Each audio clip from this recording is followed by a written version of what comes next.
Здравствуйте, уважаемые зрители! Хочу ознакомить вас с ситуацией, что происходит в Карабахе. Начнем, что пишет азербайджанское издание ДЗ. Варданян грозится перекрыть дороги Азербайджану. Золотая лихорадка продолжается. Да, недавно Варданян перекрыл, сейчас я вам покажу эту карту, вот, дорогу Агдери-Кельбаджар здесь. Карабахские армяне перекрыли. Сейчас он планирует, я так представляю, перекрыть дорогу Агдам-Хаджавент. Ну, в общем, все дороги, которые сейчас находятся в Карабахе, под контролем, где российские миротворцы, Варданян даст приказ, чтобы их начали перекрывать. Слетевший с катушек из-за потери денег засланец Рубен Варданян, находясь под давлением своих компаньонов, еще более обезумел. Вместо того, чтобы закрыть нелегальный бизнес в азербайджанских рудниках, он решил пойти по пути провокации, как это обычно делают армяне, и грозится перекрыть дороги Азербайджану. Ну да, он стал в последнее время какой-то нервный, как сказать, горячий, совсем белый.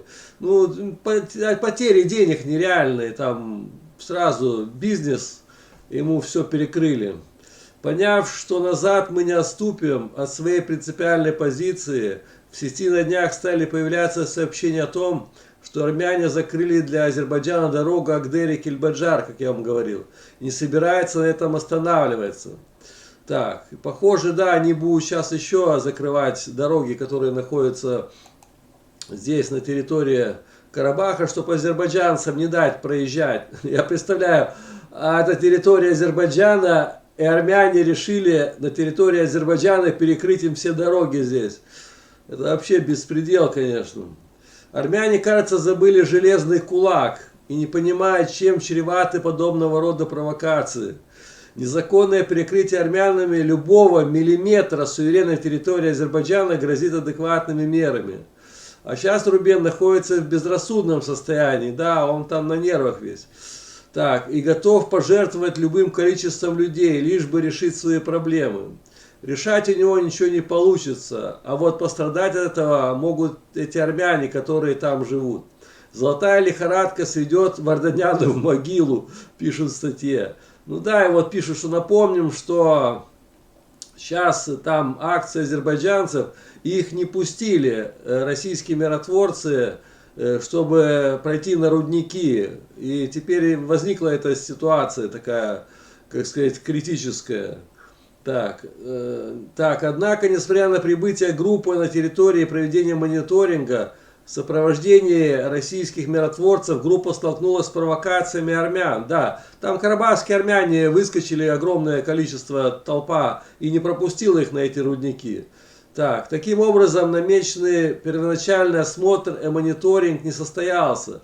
Из-за того, что российские миротворцы не только не создали необходимых для этого условий, но участвовали в умышленном нарушении данного процесса. Ну, все правильно. И вот продолжение этой темы еще. Сейчас у Варданяна стали большие потери в деньгах. Сейчас ознакомлю, что здесь пишут. Видите, расстроенный Варданян сидит. Так, с первого дня проведения мирных акций азербайджанцев в зоне временной дислокации миротворческого контингента.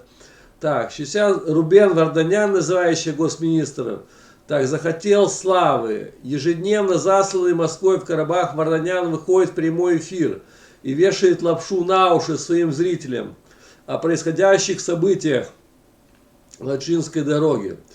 В режиме нон-стоп Варданян плачется о том, как злые азербайджанцы устраивают гуманитарную катастрофу армянам в Карабахе. Мол, люди страдают от продовольственного кризиса. Хотя сами же армяне в соцсетях выкладывают фото из Карабаха, где можно увидеть совершенно обратное. Продуктов в магазинах и на рынках в изобилии. Таким образом, армяна пропаганда в очередной раз разоблачает свою же собственную ложь, ставит себя по традиции в смехотворное положение. Сейчас Варданян обеспокоен, что у него проблемы вот именно конкретно награбленная с деньгами. И вот здесь пишет, что с начала акции, сейчас вот она идет уже 10 дней, на счету до этого Варданяна числилось где-то 877 миллионов долларов. Ну почти до миллиард, там, не знаю, 877. А сейчас вот через 10 дней у него уже, говорит, стало уменьшилось на 4 миллиона долларов. В общем, за 10 дней потерял 4 миллиона долларов. В общем, и все, он расстроился. Знаете, как богатые люди расстраиваются, что, мол, потерять такие миллионы долларов в течение там нескольких дней. Конечно, он на нервах, видите, сидит. Такими темпами Варданян скоро потеряет все, что успел нахапать. Я говорю, зря он приехал в этот Карабах, зря он там поселился. Ему ничего хорошего не будет, он потеряет просто свои деньги. И здоровье потеряет, потому что в таком возрасте, я вижу, он не молодой уже, извиняюсь, и уже в годах, и на нервах переживает все эти денежные вопросы, эта блокировка. Они все, попались в мышеловку, как сказать. Вот в комментариях пишут, что уже типа все, крыса попалась в мышеловку, я видел, азербайджанцы пишут такие, все, уже не заехать, не приехать. Азербайджанцы настойчиво сейчас будут держать оборону возле города Шуша, ну, палатки, все, и не пропускать никого, кроме медицинских этих машин пропускают, ну, миротворцы, когда просят тоже, а все. И куда он денется? А никуда, вот, все. Мышеловка захлопнулась, все. Такие новости. Всем спасибо, всем пока, до новых встреч.